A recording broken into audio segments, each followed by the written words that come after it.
Республикабыз театрларында артистлар жәйге ялға тарала. Кәрим Тинчурин исемендәге Тотар дәүләт драма һәм комедия театры үзенең 87-нче сезонын япты.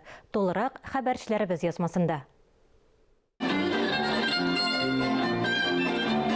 Узган ел театр сезоны гөрләп барган чорда пандемия бар эшкә аяк чалды. Ә быел 2 сезонның ябылышына Тинчуринлар аеруча әзерләнгән. Сезон җитди драмаларга, комедияларга бай булып, иҗат коллективы үзенең профессиональ дәрәҗәдә югары икәнлеген дәлилләде. Әлеге театрның йөзек кашы булган Исламия һәм Хәлил Мәхмүтовларның иҗат династиялары бик озын, дәвамлы булуы да билгеләп үтелде. Киләсе сезонда сау сәламәт булып, барыгызда яңа көчләр туплап, яңа рольләргә әзерләнеп, яңа эшкә әзерләнеп килсәгез иде.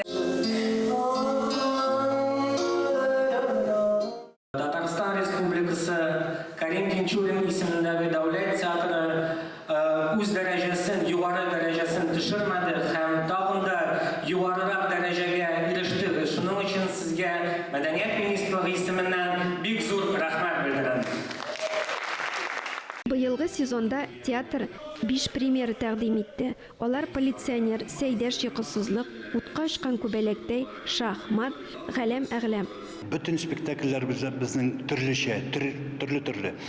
Bu bik яхшы да. Беренчедән безгә төрле тамашачыны үзебезгә тартабыз һәм аларның ихтияҗларын канәгатьләндерәбез. Һәм бик күңелле итеп без күптән теләгән егене менә беренче тапкыр шулай итеп сезонны ябабыз. Бик үзенчәлекле, җылы, дустана мөнәсәбәт хөкем сөрде бүгенге бәйрәмдә. Хезмәтләренә күрә хөрмәтләүдә зурдан. Бер генә артист, театр хезмәткәре дә бүләксез калмады. Хезмәттәшләренең бер-берсе өчен ихластан шатлануы нур өстенә нур өстәде. Театр белән сезон дәвамында хезмәттәшлек иткән гаммәви чараларны да билгеләп үттеләр. Рәхмәт хатлары тапшырылды. Быелгы сезон яңалыкларга аеруча бай иде. Нәзир спектаклендә катнашкан артистларга Татарстанның халык артисты Салават Фәтхетдинов махсус бүләк әзерләгән. Мин шаккаттым, гашык булдым бу театрга, бу әсәргә. Үземнән ияртеп, бик күп дусларымны алып килдем. Килегез, карагыз, күргезсезме, күргә тиешсез дип. Һәм инде менә шундый бер кичкенә генә рәхмәт йөзеннән бер премия үләп чыгардым инде.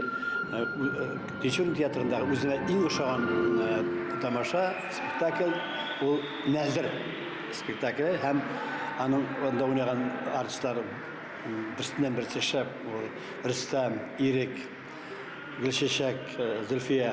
87-нче сезон республикабызның театр тормышында якты эз калдырып, тамашачылар йөрәгендә урын алып, мәдәни елъязмага язылып, тарих битләренә күчте.